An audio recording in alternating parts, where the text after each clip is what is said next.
state that has not yet issued a notification for the census. BJP says the central government and the citizens of the state hope that the West Bengal government under Mamata Banerjee will take swift and necessary action and issue a notification for the census, ensuring that the enumeration is transparent, even impartial, and completed on time. That's a big appeal sort of coming in from the Bharatiya Janata Party.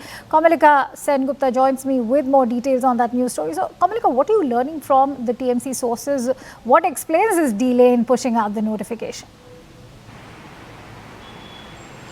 See, clearly this is an allegation that has been levelled, that has been raised by the BJP state president.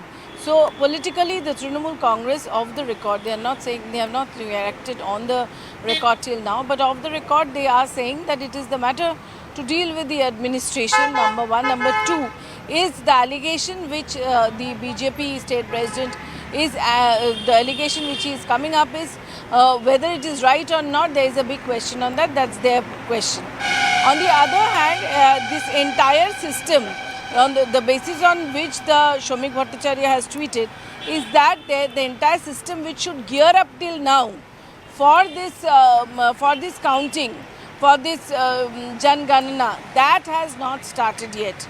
That is where for this census that has not started yet, and that is which is concerning to the BJP. That's what their point is, because there must be in other states lots of things are happening.